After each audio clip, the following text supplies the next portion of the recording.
예배 시간이 됐습니다. 묵상 기도 드림으로 수요일 예배 시작하겠습니다.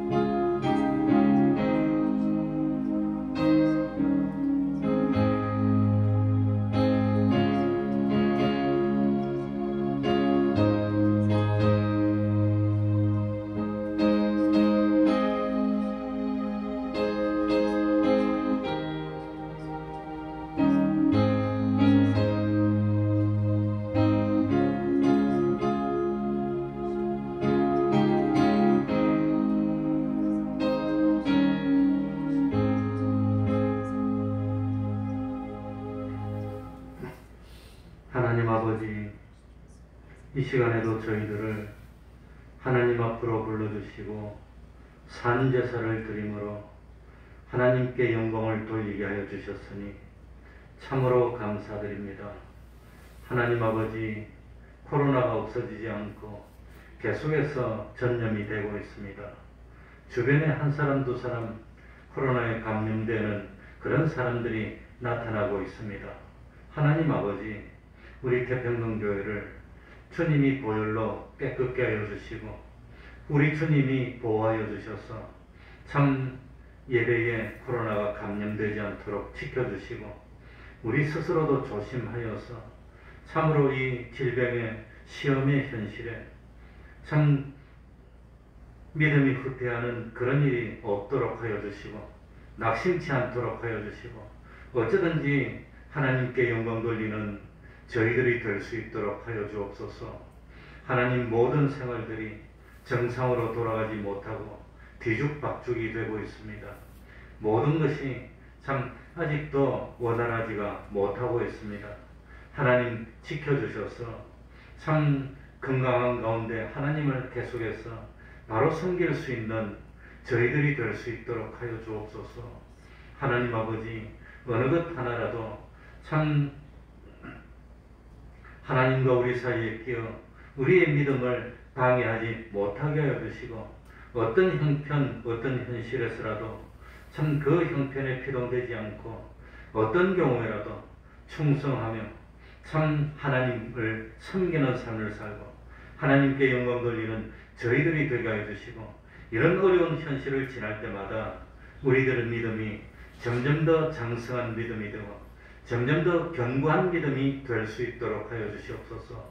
하나님 아버지, 항상 하나님과 동행하며 무엇을 하더라도 하나님을 마음에 모시고 하나님과 동행하여 그 하는 일이 형통케 하여 주시고 어디서 무엇을 하더라도 참으로 우리의 선한 행실을 보고 주변에 있는 사람들이 하나님께 영광을 돌릴 수 있는 저희들이 될 수 있도록 은혜 베풀어 주옵소서.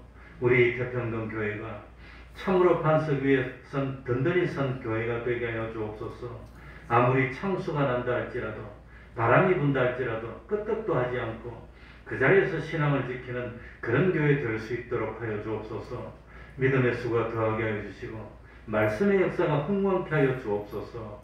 하나님 아버지, 이 시간에 참 마땅히 이 자리에 있어야 하지만 여러 가지 형편사정으로 이 자리에 있지 못한 주님의 종들을 권면하여 주시고 같은 은혜 베풀어 주옵소서. 주님의 이름으로 모인 곳곳마다 하나님의 은총이 함께하여 주시기를 바라며 예수님 이름으로 기도하옵나이다. 아멘. 찬송 올리겠습니다. 찬송가 444장입니다. 444장입니다. 그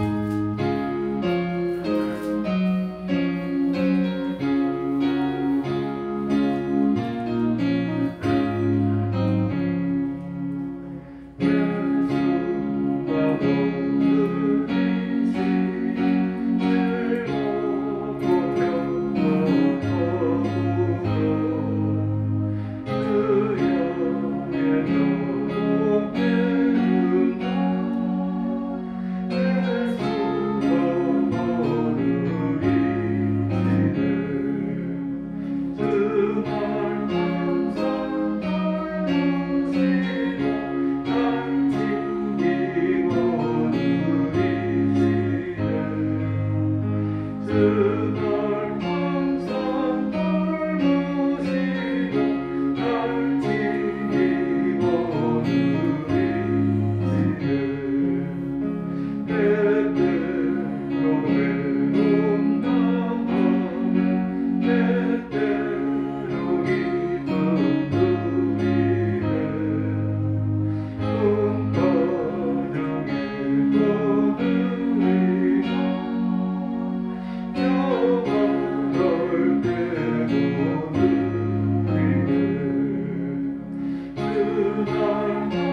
이 시간 예배를 위해서 통성으로 기도드리겠습니다.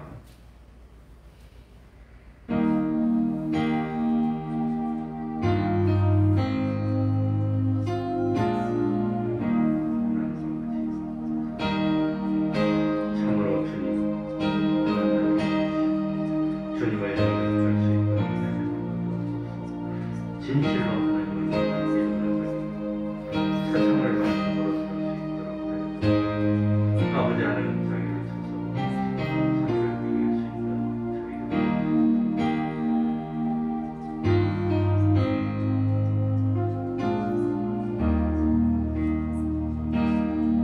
이길 수 있도록 저희가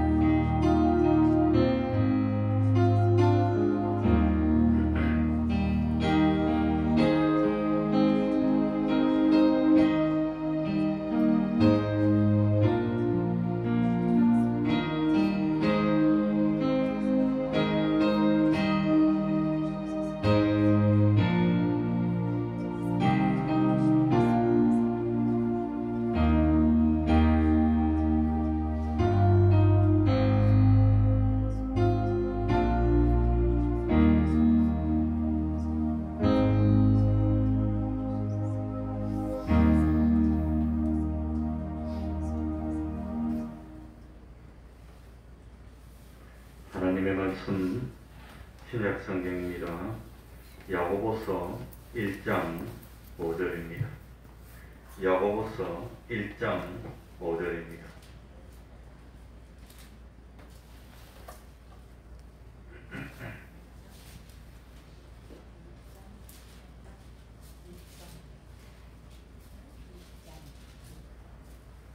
신약 성경 371쪽입니다. 신약 성경 371쪽입니다. 야고보서 1장 5절입니다. 신약 성경 371쪽 제가 읽겠습니다. 야고보서 1장 5절입니다. 너희 중에 누구든지 지혜가 부족하거든 모든 사람에게 후히 주시고 꾸짖지 아니하시는 하나님께 구하라. 그리하면 주시리라. 오직 믿음으로 구하고 조금도 의심하지 말라. 의심하는 자는 마치 바람에 밀려 요동하는 바다 물결 같으니 이런 사람은 무엇이든지 죽게 얻기를 생각하지 말라. 두 마음을 품어 모든 일에 정함이 없는 자보다. 아멘. 사실은 1절하고 2절 다 읽을 건데 그냥 시간 관계상 1장 5절부터 8절까지를 읽었습니다. 야고보서는 야고보가 기록한 복음의 말씀입니다. 그런데 성경에 보면은 야고보라는 이름을 가진 분이 너무 많습니다.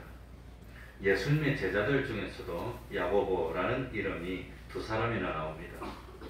그러나 야고보서를 기록하신 분은 예수님의 12제자 중에 야고보가 아니고 예수님의 육신의 동생 중 한 사람인 야고보가 야고보서를 기록했다고 생각합니다. 그러니까 참 야고보는 예수님의 육신의 동생 중에 아마 제일 위에가 야고보였습니다. 그런데 예수님의 육신의 동생들은 예수님이 생존할 당시에는 자기의 형을 하나님의 아들로 구세주로 믿지 않았습니다. 요한복음 7장 5절에도 보면 예수의 형제들이라도 예수를 믿지 아니했더라 라고 기록이 되어 있습니다. 그러니까 아마도 예수님의 육신의 동생들은 자기 형이 똑같이 어머니 마리아의 뱃속에서 잉태되어 있다가 나왔는데 그래서 자기 형이었는데 어느 날 갑자기 공생애를 한다고 참 내가 하나님의 아들이라 그러면 그걸 동생들이 어떻게 믿겠습니까? 그러니까 믿지를 못했습니다.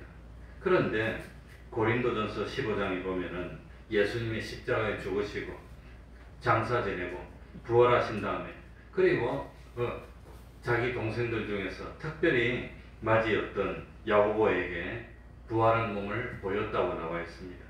그리고 부활하신 주님을 만난 예수님의 육신의 동생들은 참 자기들의 육신의 형이었던 예수님을 진정 하나님의 아들로 메시아로 믿기 시작합니다. 오늘도 야고보서 1장 1절 보시기 바랍니다. 보면은 하나님과 주 예수 그리스도의 종 야고보는 이렇게 나옵니다. 그러니까 하나님 아버지와 참 우리 형 예수 그리스도 이러지 않았다는 겁니다. 예수님 보고 우리 형이라고 하지 않았습니다. 그래서 아마도 참 예수님이 부활하고 예수님의 어머니였던 마리아는 예수님을 어떻게 잉태했는지 그걸 아마도 자기 아들들에게 다 말하지 않았을까.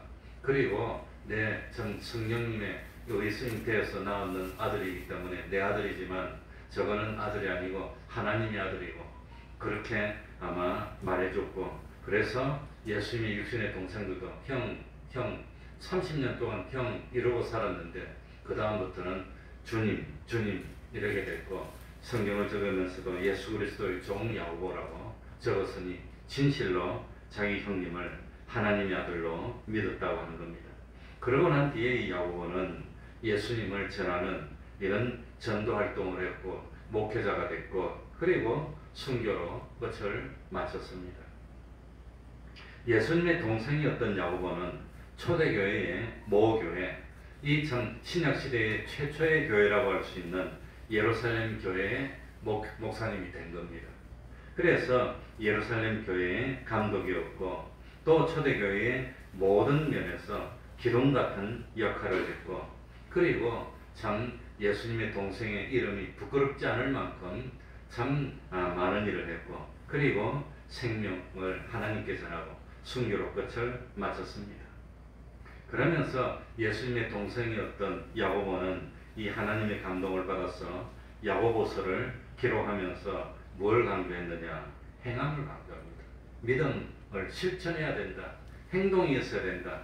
이걸 강조했습니다. 그런데 이 참 야고보는 이거 행동을 강조했지만 사도 바울이 기록했던 로마서는 믿음을 강조하고 있습니다. 그래 야고보는 행함을 강조하고 로마서는 믿음을 강조하고, 그러니까 이 참 어느 게 맞는 겁니까? 행함을 강조하는 게 맞는 겁니까? 참 믿음으로 구원하는 믿음이 맞는 겁니까? 이래가지고 참 혼란도 있기는 있었지만 자세히 이 성경을 읽어보면은 행함을 강조하는 야고보서, 믿음을 강조하는 로마서가 서로 참 조화를 이루고 있다고 하는 겁니다. 그러니까 서로 조화를 이루고 서로 보완적인 관계가 있습니다. 사도 바울은 이방 사람들에게 전도를 했습니다. 사도 바울은 기독교가 뭔지 모르는, 하나님이 뭔지 모르는 사람들에게 복음을 전하고 참 그 구원으로 인도하는 그런 역할을 했습니다. 그러니까 사도 바울은 이 복음을 전하면서 하나님이 누구신지 또 기독교가 뭔지 이런 걸 설명하면서 기독교 복음의 가장 중요한 기본은 믿음입니다. 안 믿으면 안 됩니다. 믿어야 됩니다. 그래서 믿음을 강조하게 됐습니다. 그런데 야고보는 예루살렘 교회입니다. 조상 아브라함 때부터 하나님을 믿어오던 백성들입니다. 믿음에 대해서 말할 필요가 없습니다. 조상 때부터 믿었습니다. 2000년 전부터 믿었는데 뭐 믿어야 안 믿는 사람이 없어요. 이스라엘 땅에는. 그러니까 믿음은 말할 필요가 없고, 그런데 이 조상 때부터 믿었는데 이 믿기는 믿는데 행동이 안 믿는 사람처럼 되고 믿는 행동이 잘 안 되고 이러니까 참 예루살렘 교회를 목회하는 그런 목회자로서 이미 믿고 있는 이스라엘 백성들에게 참 믿음 생활을 어떻게 해야 됩니까? 믿고 있는 우리들이 믿음 생활을 어떻게 해야 하나님이 기뻐합니까? 그래서 믿음 생활에 실천적인 그런 적용을 강조하지 않을 수가 없었다고 하는 겁니다. 그러니까 하나님을 믿는 우리 이스라엘 백성들이 성화를 이루어야 됩니다. 주님을 닮아야 됩니다. 그리고 신앙생활을 바로 해야 됩니다. 이걸 강조하다 보니까 뭘 강조합니까? 행위가 없는 믿음은 죽은 겁니다. 그러니 조상 때부터 믿어왔고 아버지도 믿었고 할아버지도 믿었고 전주 할아버지도 믿었고 다 믿었는데 그런데 믿는 우리가 어떻게 살아야 됩니까? 그러니까 실질적으로 참 야고보는 행위를 강조하게 됐습니다. 사도 바울은 이방 사람들에게 처음 복음을 접하는 사람들에게 복음이 뭔지 구원이 뭔지 이렇게 새로 복음을 소개하면서 구원의 도리를 가르치다 보니까 믿음으로 구원을 얻게 됩니다. 믿음도 하나님의 은혜입니다. 이걸 강조하지 않을 수 없습니다. 그래서 바울이 쓴 복음서는 다 믿음을 강조하고 있습니다. 그런데 이 참 야고보는 벌써 조상 때부터 하나님을 믿는 이스라엘의 예루살렘 교회 목사님입니다. 이스라엘 사람들은 다 믿는 사람들입니다. 안 믿는 사람이 없습니다. 벌써 이스라엘은 하나님의 백성들입니다. 그러니까 이미 믿고 있는 성도들을 훈련시켜야 됩니다. 장성한 믿음이 되게 양육시켜야 됩니다. 그러니까 이 참 믿음 생활을 어떻게 해야 됩니까? 믿는 게 중요한 게 아니라 이스라엘 백성들에게는 어떻게 믿어야 되느냐 이게 중요하니까 행동을 강조했고 믿음이 뭔지 모르는 사람들에게는 믿으면 구원받습니다. 믿음도 하나님의 은혜입니다. 그러니까 믿음을 강조했고 이렇게 됐다고 하는 겁니다. 그러니까 믿음 생활을 하고 있는 우리 예수 믿는 사람들에게 가장 문제점이 뭐냐? 믿음과 행위가 일치가 안 되는 겁니다. 믿음과 삶이 일치가 안 되는 이게 가장 큰 문제입니다. 그러니까 이런 현실 상황에서 참 예수 믿는 사람들을 계속해서 지도해야 되는 입장에서 어떻게 하는 것이 예수님을 믿는다고 하는 성도들이 세상에서 올바로 사는 겁니까? 참 믿음을 실제 생활 속에서 적용시키고 복음을 생활 속에서 드러내고 가르쳐주는 믿음의 훈련. 그러니까 이 믿음의 훈련을 시키기 위해서 야고보서를 기록하다 보니까 믿음도 같은 믿음이 아닙니다. 죽은 믿음이 있고 산 믿음이 있습니다. 행함이 없는 건 죽은 믿음입니다. 그건 참 믿음이 아닙니다. 조상 때부터 다 믿어오니까 자기도 저절로 믿고 있는 줄 알지만 그 믿음이 행동으로 나타나야 진짜 믿음입니다. 이래서 행함을 강조하게 됐다고 하는 겁니다.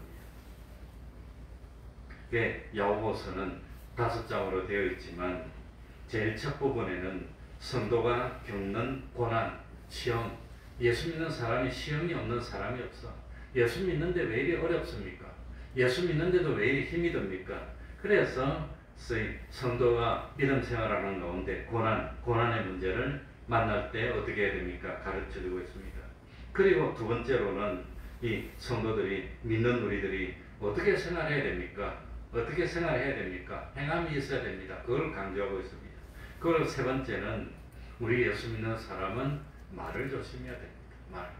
말을 함부로 하면 안 됩니다. 하는 걸 일깨워주고 네 번째는 경건 생활을 위해서 참 도덕적으로 깨끗한 사람이 돼야 됩니다.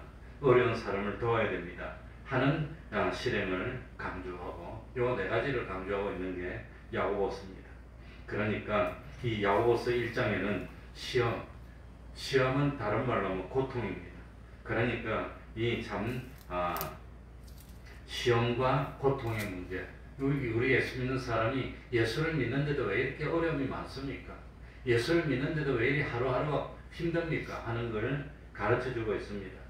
그래, 참 지금은 예수 믿는 게 얼마나 쉬운지 모릅니다. 근데 제가 예수를 믿을 때는 직장 생활하는데 주일 지키는 게 그렇게 어려웠습니다. 제가 처음에 87년도인가 86년도인가 그때 직장에 들어갔을 때는 주일날 출근하는 게 거의 상식이고 그리고 토요일은 당연히 일을 했고 지금처럼 주 5일 근무제는 생각도 못하던 때입니다. 그러니까 주일이 1년에 52주인데 1년 52주 중에서 한 반 정도는 출근했어요.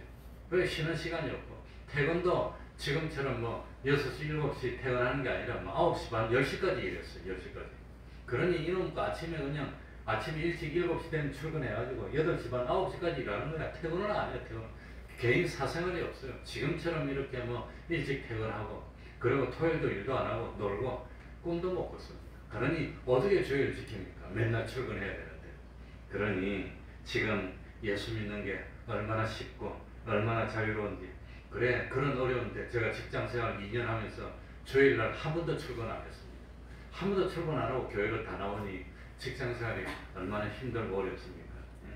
그러니 초대교회 시절에는 예수 믿는 것 자체가 죄입니다, 죄. 지난 주일에도 시청에서 왔습니다. 그러고 노란 조끼 입고 4명이나 떠 와가지고 우리 주일학교 예배 드리는 거 보면서 썩 웃으면서 어이구 목사님이 마스크 쓰고 설교하시네. 우리 최정환 집사님 주일학교 부장인데 이제 여 앞에서 주일학생들 가르치는 거 그러면서 썩 웃더라고. 마스크 벗고 있으면 딱 사진 찍고 이제 뭘 하려고 했던 모양이에요. 그러면서 뭔가 좀 꼬투리를 잡을 것이 없나. 그런데 지금은 예수 믿어도 뭐 좀 예수 믿는 게 죄가 아니니까 종교 자유가 헌법 18조에 보장이 되어 있어. 18조인지 모르겠네. 아무튼 보장이 되어 있으니까 그러니까 괜찮은데 초대교회 시절에는 예수 믿는다는 것 자체로 잡혀왔어요. 예수 믿는다 그러면 죽이기도 하고 그랬다고 하니까 매를 맞고 감옥에 갇히고 하니 얼마나 예수 믿는 게 어려웠겠습니까? 바로 그럴 때 야고보서를 기록했다고 하는 겁니다. 어려울 때. 그러니까 참 이런 고난의 문제를 어떻게 하면 이길 수 있습니까? 그러니까 1장 2절부터 보면은 2절부터 제가 읽어보겠습니다. 내 형제들아 너희가 여러 가지 무엇을 만나거든 시험을 만나는 것은 고통을 당한다는 뜻입니다. 시험을 만나거든 온전히 어떻게 여겨라? 기쁘게 여기랍니다. 어려움이 오면 한탄하고 그러지 말고 오히려 기쁘게 여기는 겁니다. 그래 저도 지난주일날 그 사람들이 와가지고 날 한참 괴롭히고 왔는데 어떻게 이렇게 눈물이 나는지 가고 난 뒤에 그래 참 감정을 못 이기고 하나님이 우리 태평교회를 많이 사랑하는 모양이다. 다른 교회는 오라 그래도 1년 360일 한 번도 안 하는데 우리 교회는 어떻게 이렇게 자주 나왔어. 하나님이 정말로 간섭하시고 기뻐하는구나. 예? 그런 생각이 들었습니다. 3절은 2절은 이는 너희 믿음의 시련이 무엇을 만들어내는 줄 알미라? 인내. 그러니까 고통스럽고 힘드니까 뭐가 필요합니까? 인내가 필요하다는 겁니다. 인내. 학생들이 공부하려고 책상에 앉아있으면 엉덩이에서 좀이 나서 못 앉아있어. 덜썩거려야 돼. 그래가지고 책상에 1시간을 못 앉아있고 그냥 덜썩거리고 이러는데 저는 60이 훨씬 넘었어도 하루 종일 목욕실에 앉아있어요. 아침 먹고 와서 딱 앉아있으면 점심 먹을 때까지 앉아있어. 안 떨어지고. 점심 먹고 와서 또 앉아있으면 저녁 먹을 때까지 앉아있어. 하루 종일 앉아있어. 앉아있는 게 참 건강으로는 안 좋습니다. 허리도 아프고 여러 가지 병도 많이 생기고 자꾸 움직이는 게 좋은데 아이들은 못 앉아있어요. 인내가 없어. 이 책을 못 봐요.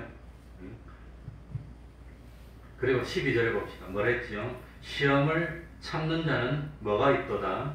복이 있도다. 이것에 옳다 인정함을 받은 후에 주께서 자기를 뭐하는 자들에게 그러니까 시험은 주님이 너가 나를 사랑하느냐 정말로 얼마나 사랑하느냐 이걸 테스트하는 게 시험이라는 겁니다. 정말 참 이 사람이 나를 사랑하는지 사랑하지 않는지 예? 약속하신 생명의 멸류관을 얻을 것입니다. 그러니까 인간이 숨쉬고 있다는 것은 이 고난입니다.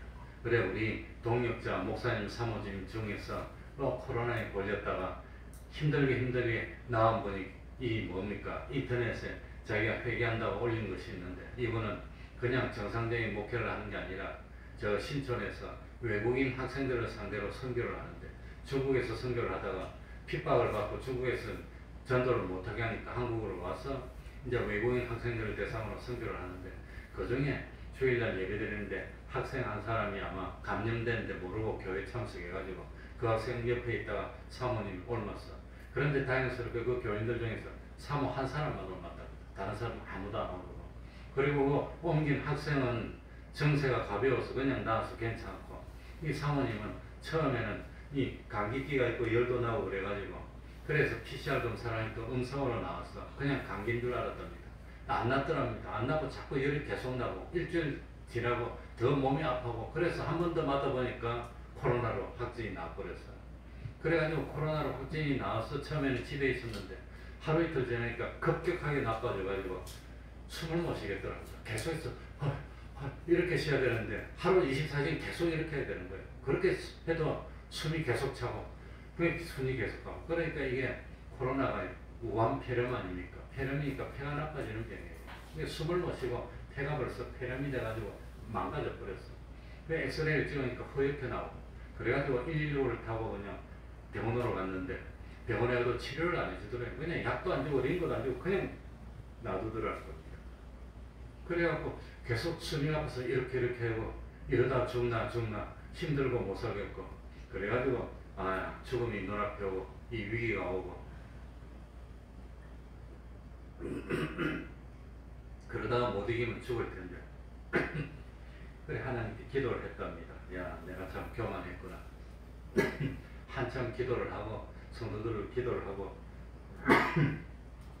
그랬더니 다른 병원으로 옮기더랍니다. 다른 병원으로 옮겼는데 거기는 뭡니까 에크모 같은 거 있고 이제 인공호흡도 하고 제대로 이제 하고 링거도 맞고 치료를 돼서 그랬더니 병세가 조금씩 좋아져서 죽음의 고비를 넘기고 이제 좋아져가지고 한 달 입원했다가 12월 말에 퇴원했는데 지금도 숨이 가쁘고 안 좋고 이제는 벌써 폐가 많이 망가졌어요. 옛날처럼 안 되는 거예요. 벌써. 중증으로 간 사람은 그리 된다는 겁니다.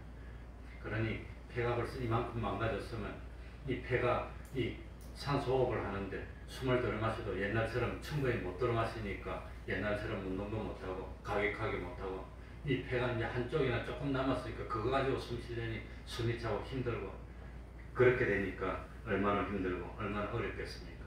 그래서 하나님 앞에 기도하고 그래도 살려주셨으니까 아마 이제 죽은 목숨인데 두 번째 산다고 생각하고 그전보다 더 충성하고 열심히 하겠습니다. 그렇게 이제 올려놨는데 내가 봤습니다. 그러니까 이 주변에 한 사람씩 거집니다. 이게 이제 아담 하와가 범죄하고 난 뒤에 에덴 동산을 빼앗겼어요. 에덴 동산은 일을 안 해도 되고 고통도 없고 힘든 것도 없고 추위도 없고 더위도 없고 그렇게 살기 좋은 건데 에덴 동산을 빼앗겼다는 것은 고통이 시작됐다는 거예요. 그러니까 인생이 숨을 쉬고 있으면 고통이 계속 있는 겁니다. 어려움이 계속 있고 그 어려움이 있으니까 살려고 발버둥을 하고 건강해지고 어려움 속에서 기쁨을 누리는 겁니다. 그러니까 참 이런 시험의 현실 속에서 우리들이 어떻게 살아야 됩니까? 2절에 보니까 이 어려움을 만날 때 어떻게 여기라 말이죠? 기쁘게 여기라. 오히려 기쁘게 여기라고 하는 겁니다. 기쁘게 여기라. 그러니 이 어려움이라는 것, 고난이라는 것은 나한테만 있는 일 아닙니다. 저 사람은 돈도 많이 버니까 고난이 없겠지. 그러니 우리 교회도 재정을 거의 혼자서 담당하는 그런 현재까지는 그렇습니다. 거의 아무튼 몇 프로고 한 30, 40%를 혼자서 담당하는 사람이 있으니까 저 사람은 잘 버는 모양이다. 괜찮겠다 하지만 왜 사는지 모르겠어. 힘들어하고 얼마나 고통스럽고 힘들고 어렵고 짜증나고 거기다가 몸도 안 좋고 그러니 살기 싫고 그냥 차라리 죽는 게 낫겠다 그래요. 그러니 저 사람은 잘 벌고 잘 먹고 좋은 차 타고 좋은 집에 사니까 고통도 없겠거니 하는데 그게 오해입니다. 그 사람들도 다 똑같이 고통스럽고 힘들고 어렵고 참 피곤하고 죽고 싶고 그렇게 힘든다는 거예요. 그러니 나만 어렵습니까? 하나님 나만 왜 이렇게 어렵습니까? 그렇게 생각하면 그게 오해입니다. 다 고통이 있습니다. 잘 벌어도 고통이 있고 못 벌어도 고통이 있고 참 부유해도 고통이 있고 가난해도 고통이 있고 다 고통이 다 있습니다. 그렇기 때문에 고통은 특별한 일이 아니라는 겁니다. 고통이 없는 사람이 없어요. 그런 사람도 와가지고 말 들어보면 죽겠고 어렵고 힘들고 누가 어떻게 하고 집안에 문제 없는 집이 없어요. 다 있어요. 속 터졌어. 오직 속 터진 나 앞에 와서 그냥 막 푸붓고 그냥 그러겠습니까? 그러니 참 고통은 우리 모두에게 있고 우리 모두가 살아가는 데 있어서 한 과정이고 이 고통이라는 것은 삶의 일부분입니다. 이 고통이 있으니까 겸손하고 그리고 겸손하고 만약에 참 우리 집에도 고통이 하나도 없었다면 우리가 얼마나 교만했을까 얼마나 큰 소리치고 땡떡하고 그랬을까 다른 사람을 그냥 멸시하고 그랬을까. 그런데 고통이 있으니까 참 힘들고 남을 이해하게 되고 참 겸손하게 되고 기도하게 되고 하나님이 그렇게 고통을 주셨구나. 그런데 그 고통이 끝까지 고통이 아닙니다. 물론 지금도 어렵지만 그래도 기도하고 매달리고 또 기도하고 그 고통이 있으니까 또 기도하고 매달리고 아마 그 고통 때문에 삶이 이어지고 의지가 더 굳건해지고 그리 되는 거 아닐까. 하나님이 그래서 고통을 주신 게 아닌가 그런 생각합니다. 그러니까 참 고통이 없는 삶은 없습니다. 저 사람 사장님이니까 고통스럽지 않은 아닌가 오해입니다. 사장도 똑같고 어렵고 힘들고 어렵고 그래 참 제가 전도사로 있는데 그 교회 그에서 내가 우리가 참 전도사로 있을 때 많은 도움을 준 장로님 아들이 하나 있었는데 그 집에는 재산이 아마 수백억이나 되는데 그런데 딸도 없고 아들만 딱 하나 있는데 그놈 아들이 장가를 못 가는 거예요. 그러다 40이 넘어서 장가를 갔어요. 이번에 장가를 갔어요. 40이 넘어서. 그렇게 부족함도 없고 유학도 갔다 오고 좋은 직장 다니고 대기업에 지금 뭐 상무가 전문가 모르겠고 그런데도 장가를 못 가. 아버지가 그냥 죽으려고 그래요. 40이 넘어서 어떻게 인연을 만났어. 그 직장에서 이쪽 직장을 옮겼는데 옮긴 그 직장에서 뭐 참 상무가 전문가 뭐 LG 다녔다 뭐 그런 모양입니다. 근데 자기 밑에 있는 부하 직원이 똑똑하고 참 유학도 갔다 온 직원이 있는데 그 직원도 똑똑하고 잘나서 시집을 안 가. 40이 다 됐고. 근데 그것을 만나서 둘이서 그냥 결혼하게 됐어요. 그 결혼하겠다 됐는데 결혼식에 가서 옛날에 참 같이 신앙생활 하던 분들 다시 다 만났어요. 한 20몇 년 만에 만났어요. 만났는데 그때 나를 최고로 많이 도와주고 아껴주고 참 하던 집사님이 한 분 있었는데 그 집사님이 조그만 기업을 하는 분인데 아무튼 많은 도움을 받았는데 그 집사님이 키도 그냥 190좀 될라나? 이런데 건강하고 그냥 뭐 추운 한겨울에 바깥에 한 데서 자도 괜찮은 분인데 완전히 쪼그라졌어요. 그리고 걷는데 찔떡찔떡하고 바로 걷지도 못해. 그 건강하고 팔팔하던 분이 왜 그리 됐냐 그러니까 왜 그리 됐냐 지금 건강에는 자신이 있고 그냥 뭐 그랬는데 왜 그리 됐냐 이렇게 무릎 관절 인공 관절이었는데 그게 그냥 좀 시원찮아 가지고 길거리 가는데 이러고 지팡이 짚고 이러고 있어요. 아이고 내가 충격받았습니다. 그분은 평생 고통도 없고 그렇게 잘 되니까 괜찮을 줄 알았더니 그 집도 아들 하나 딸 하나인데 딸이 시집을 안 갔어. 40이 훨씬 넘는데 그러고 앉았고 자기도 건강이 안 좋아서 이러고 있으니 이래서 어떻게 사냐고 어떻게 일합니까 그러니까 시집 없으니까 사장인데 뭐 이럴 때나 결제만 하면 돼 그러더라고. 그런데 얼마나 힘들고 고통스럽겠습니까. 말을 안 해서 그렇지. 그러니까 참 세상에 고통이 없는 분이 없구나. 저런 분은 뭐가 걱정이 될까? 뭐가 힘들까? 참 편안하고 잘 살겠거니 했더니 그게 아니더라고. 그것도 힘들고 어렵고. 그러니까 참 이 고통이 올 때 어떻게 해야 됩니까? 그것 때문에 원망하지 말고 기쁘게 얘기를 합니다. 그것 때문에 내가 참 살고 그것 때문에 내가 이 살라고 의지를 불태우고 그거 없었으면 내가 벌써 낙심하고 그냥 건강도 없어지고 그러지 않았을까 생각이 됩니다. 그리고 두 번째로 이런 시험을 당할 때 원망하면 안 됩니다. 누구 때문에 이리 됐다 누구 때문에 이리 됐다 그러지 말라고 하는 겁니다. 근데 자꾸 어려우면 잘못하면 원망하게 됩니다. 하나님 나만 왜 이랬습니까? 나만 그런 게 아니에요. 세상에 안 그런 사람이 없는 거예요. 다 그렇더라는 겁니다. 제가 가만히 보니까 안 그런 집이 없어. 다 그래. 그러니까 있으면 있는 대로 없으면 없는 대로 참 더 어렵습니다. 그러니까 잘못하면 원망하게 되는데 원망하지 마. 13절에 보시기 바랍니다. 사람이 시험을 받을 때에 내가 누구께 시험을 받는다 하지 말지니 하나님 왜 나만 이렇게 어렵게 합니까? 그러지 말라는 거예요. 나만 어려운 게 아닙니다. 다 똑같이 어려워. 다만 어떤 사람은 고통이 오더라도 즐거워하면서 그걸 이기고 극복하고 그걸 통해서 성화를 이루고 구원을 이루는데 어떤 사람은 괜히 원망하고 낙심하고 불평이 나고 싸움이 나고 될 대로 되라 이러고 그런다고 하는 겁니다. 그러면 안 되는 겁니다. 그래서 참 성경에 보니까 참 욥도 특별한 잘못이 없는데 고통이 있었어요. 아들 하나만 죽어도 마음이 무겁고 힘든데 아들 딸 10명이 다 죽었다 그랬습니다. 살고 싶겠습니까? 살기 싫지. 차라리 나를 불러가시지 어떻게 아들 딸 이리 불러갑니까? 그러지 않겠습니까? 야곱도 마찬가지인데 야곱도 얼마나 평생 어렵게 살았습니까?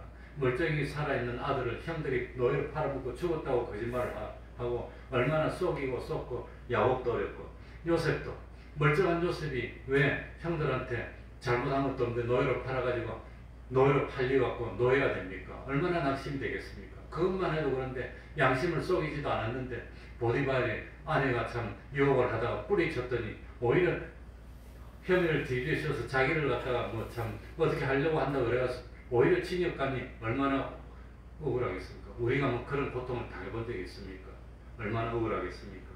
예레미야도 이사야도 엘리야도 그러니까 성경에 나오는 선지자들 믿음의 선진들도 어려움을 겪지 않은 사람이 없더라고 하는 겁니다. 다 어려움. 모세는 그러면 모세도 어려움을 겪었어요. 모세도. 그러니까 모세도 그냥 자기는 잘하려고 했는데 참 잘못해가지고 애국 사람을 하나 쳤는데 죽어버렸어. 근데 그게 비밀을 모르는 줄 알았더니 알아가지고 다 폭로돼가지고 참 뭡니까 도망을 가서 40년이나 광야에서 목동을 했으니 얼마나 어려웠겠습니까? 그러니 어려움을 겪지 않는 사람이 없습니다. 다만 위대한 하나님의 일꾼들, 믿음의 선지들은 그 어려움이 왔을 때 원망하지 않고 기뻐하며 어려움을 통해서 믿음이 장성했고 하나님의 선지자가 됐다고 하는 겁니다. 그러니 어려움이 없는 사람은 없는데 이 어려움을 어떻게 극복하느냐에 따라서 위대한 하나님의 일꾼이 될 수도 있고 원망이나 하다가 그냥 끝나는 인생이 될 수도 있고 그런다고 하는 겁니다. 이런 어려움이 있을 때 믿음으로 잘 극복하면 야곱처럼 되는 겁니다. 요셉처럼 되는 겁니다. 이 어려움이 왔을 때 원망이 나고 에이 모르겠다 술이나 먹고 그냥 그러면 비참하게 되는 겁니다. 그러니까 어려움이 있을 때 하나님에게 시험을 받는다 하지 말지니 14절에 보시기 바랍니다. 오직 각 사람이 시험을 받는 것은 누구 욕심에 걸려? 누구 욕심? 자기 때문에 어려움 당하는 거예요. 자기 때문에. 자기 욕심 때문에. 괜히 욕심 가지고 안 해도 될 일을 뻑했다가 그것 때문에 어려움을 당하고 뻑했다가 어려움을 당하고 자기 욕심입니다. 자기 욕심. 그러니까 자기 어려움을 당하는 시험에 빠지는 이유는 누구 때문입니까? 하나님 때문입니까? 자기 욕심 때문입니까? 자기 때문에 당하는 겁니다. 자기 때문에. 그걸 우리들이 깨달아야 됩니다. 그리고 어려움을 당했을 때 세 번째는 낙심하면 안 됩니다. 낙심. 괜히 낙심하면 이 참 어려운 것보다 더 나쁜 게 뭐냐? 낙심하고 포기하는 겁니다. 아니 나는 안 돼. 나는 안 돼. 그러고 낙심하고 포기하면 진짜로 인생이 끝나는 겁니다. 그래서 사랑은 뭡니까? 사랑은 끝까지 참고 견디는 겁니다. 끝까지 그냥 믿어주는 겁니다. 믿어준다는 것은 하나님을 믿는다는 게 아니라 우리 소망을 끝까지 소망을 가진다는 겁니다. 우리 분명히 잘 될 거야. 마지막에 잘 될 거야. 끝까지 소망을 가지고 그러니 자식은 포기 못하는 겁니다. 끝까지 소망을 가지는 겁니다. 그러니 참 고난보다 더 어려운 거. 이 시험이 어려운 게 아니라 낙심하고 포기하는 게 더 어려운 겁니다. 낙심하지 말라고 하는 겁니다. 그러니까 어떠한 어려움을 당하더라도 어떠한 시험을 당하더라도 변치 않는 것이 있는데 그게 뭘까요? 내가 하나님께 충성할 때도 내가 하나님께 충성하지 못하고 시험에 들어서 낙심하고 있을 때도 내가 하나님을 멀리 떠났을 때도 변치 않는 것은 뭐가 변치 않는 거지요? 하나님이 나를 뭐 하신다? 사랑하신다. 하나님이 나를 사랑하신다는 것은 그건 변치 않는다고 합니다. 이걸 믿어야 됩니다.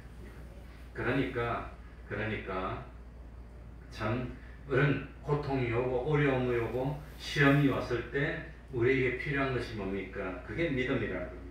그래서 야고보서 2장에는 믿음에 대해서 강조를 하고 있습니다. 믿음. 그러니까 이 참 믿음이 있어야 됩니다. 이 믿음이 우리 생활 속에서 나타나야 됩니다. 믿음이. 그게 말로는 믿는다고 머릿속으로는 믿음이 있지만 생활은 안 믿는 사람하고 똑같이 하면 그건 올바른 믿음이 아니라고 하는 겁니다.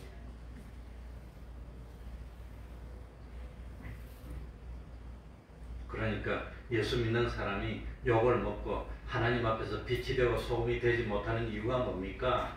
맞설 길어서 그런 거지만 이 생활하고 자기 믿음하고 일치가 안 돼서 그래요.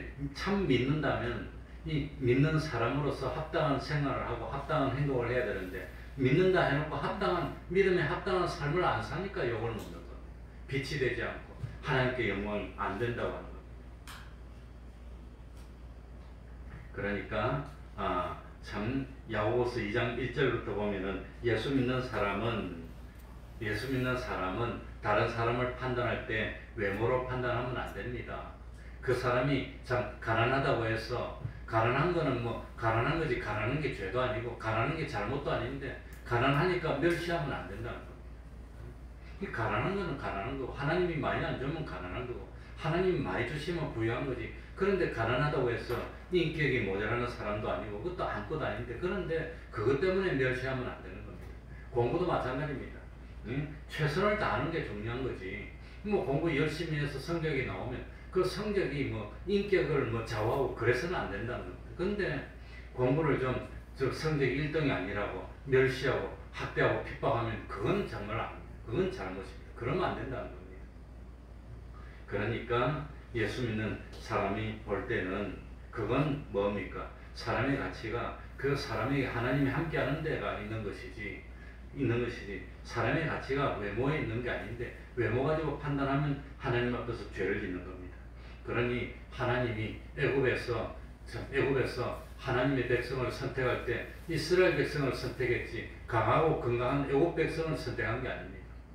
그런 이스라엘 백성을 참 구원해낼 때도 모세가 애굽의 왕궁에 있으면서 바로 왕이 공주의 아들로 왕자로 있을 때 지도자로 삼은 것이 아니라고 하는 겁니다. 그때는 자신감이 많았는데 그 자신감이 많으니까 애굽에서 학문을 많이 배웠으니까 오히려 잘못해가지고 도망가게 됐어. 그래가지고 모세가 도망가가지고 미디안 광야에서 40년이나 목동을 하고 늙었을 때 이제 나는 아무것도 아니구나 하고 겸손해졌을 때 하나님이 지도자를 불렀다고 하는 거예요. 그러니까 우리들이 그걸 깨달아야 됩니다. 그러니 참 오늘 뭐 시간이 왔으니까 이 어려움이 없는 사람은 없는데 이 어려움은 똑같이 다 있습니다. 부유한 사람도 어렵고 가난한 사람도 있고 머리가 좋은 사람도 어렵고 머리가 나쁜 사람도 어렵고 다 어렵습니다. 특히 요즘 왜 그리 결혼들을 안 하는지. 우리 동이 결혼식이 가까워서 제가 한번 말씀드렸나 모르겠네요. 내 친구한테 뭐 친구도 많지도 않지만 아무튼 이 뭐 했는데 연락했는데 그래 그 친구는 뭐 학교도 우리나라에서 제일 좋은 서울대학도 나오고 그것도 수석으로 졸업하고 뭐 최고로 좋은 직장에서 오랫동안 최고 이직으로 있고 이랬으니까 난 부족한 것도 없는데 어쨌든지 우리 딸내미 결혼한다고 내가 안 보내려다가 그래 망설이다가 보낸다고 이렇게 딱 했어요. 그래 보냈어요. 딸 결혼한다고. 그러니까 왜 안 보내니? 좋은 소식 있으면 나누어야지. 그러면서 부럽다 그러면서 자기도 우리하고 똑같이 이남 1년대 한 명도 결혼 안 했대. 말도 못 하겠대. 그리고 이제 결혼 이야기하면 싸우면 된대. 이제 뭐 딸들 다 그 아들 큰데 이야기하면 싸우는 거지. 다들 이제. 그러니까 그 집에 또 아들들 딸 하는데 우리 집보다 2년씩 위에요. 딱 2년씩 위에. 먼저 장가를 갔어 친구. 그래갖고 말하면 이제 싸우니까 말도 못하고 속만 알고 그러니까 나는 학교도 잘 나오고 평생 돈도 많이 벌었고 그리고 뭐 참 좋은 직장에서 잘 있어서 걱정도 없니 그랬더니 맨날 걱정이고 잘할 게라 걱정이고 그런다고 합니다. 그러니까 없는 집이 없어요. 다 있는데 문제는 이런 어려움이 왔을 때 어려움을 통해서 믿음이 좋아지는 사람도 있고 어려움을 통해서 믿음이 나빠지는 사람도 있다는 겁니다. 어려움이 왔을 때 어려우니까 더 믿음이 좋아지면 하나님 기뻐합니다. 어려움을 통해서 성화를 이루고 구원을 이루고 오히려 참 그것이 좋은 기능을 하는데 근데 어려움이 왔을 때 낙심이 나고 원망이 나고 그리고 믿음이 나빠지면 그거는 불행한 삶이라고 하는 겁니다. 그러니까 이리 어려운 시험이 왔을 때 그럴 때 내 믿음이 참 믿음입니까? 거짓 믿음입니까? 그게 결판이 난다는 거예요. 그러니까 뭐든지 좋을 때 순탄할 때는 믿음이 참 믿음인지 거짓 믿음인지 모릅니다. 가짜 믿음인지 진짜 믿음인지 모릅니다. 그러나 어려운 시험이 왔을 때 우리가 알고기고 우리들의 믿음이 진짜 믿음이었으니 드러나니 얼마나 참 감사합니까? 그러니 우리 믿음이 참 믿음입니다. 우리 태평동 교회는 큰 교회가 아니지만 그래도 그 어려울 때 한 번도 예배 안 드린 적이 없고 그 어려울 때 아무도 안 오겠거니 했는데 그래도 참 오시더라고요. 오는 거 보니까 하나님이 기뻐하시겠구나. 우리 교회 진짜예요, 진짜. 저는 그런 생각을 했습니다. 그러니까 이 어려움이 없는 사람이 없습니다. 원망하지 말고 그리고 참 낙심하지 말고 포기하지 말고 기뻐하면서 자기 믿음이 장성한 믿음이 된다면 정말 하나님이 기뻐하고 이 믿음이 장성한 믿음이 되면 하나님 어려움을 싹 걷어갑니다. 아브라함이 마지막으로 시험받은 게 뭡니까? 성경에 나오더라. 이 아들 이삭을 바치라 그랬을 때 아들 이삭을 바치고 났더니 이삭도 잡아가지도 않고 오히려 더 건강하게 되고, 그 이삭은 제일 장수했고 어려움도 없었고, 그리고 그 시험 이후에 아브라함이 어려움이 없었습니다. 그러니까 참 어려움이 왔을 때가 하나님께 우리 믿음을 증거해 보일 기회라는 걸 깨닫고 더욱더 충성하는 우리가 되어야 됩니다. 기도하겠습니다. 하나님 아버지, 감사드립니다. 세상에 사람이 살고 있으면 어려움이 다 있습니다. 그래서 사람이 태어나서 늙으면 병들게 되고 마지막에 하나님 앞에 가게 됩니다.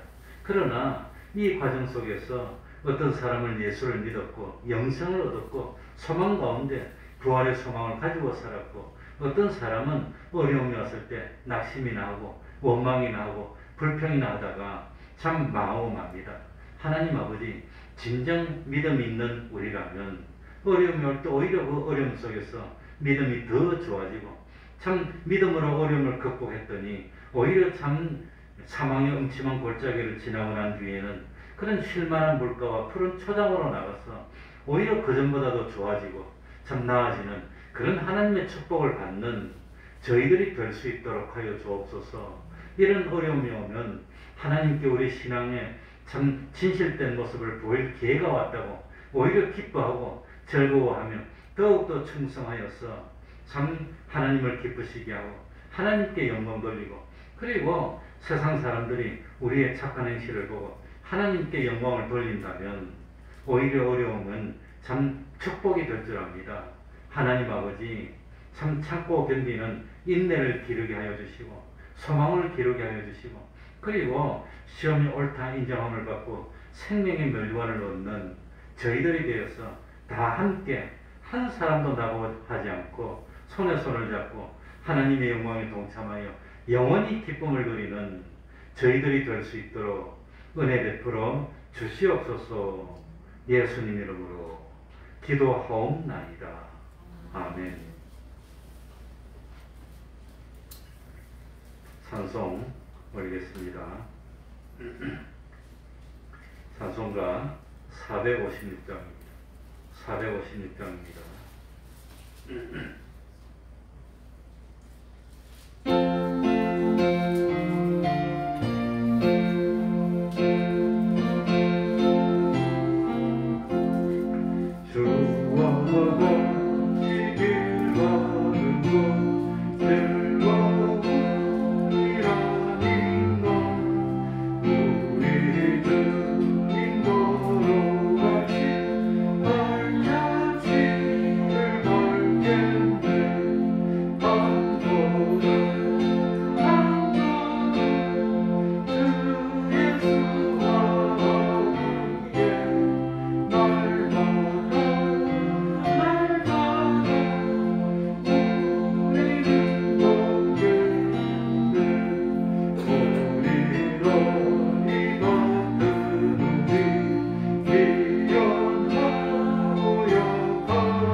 주기도문으로 예배를 마치겠습니다.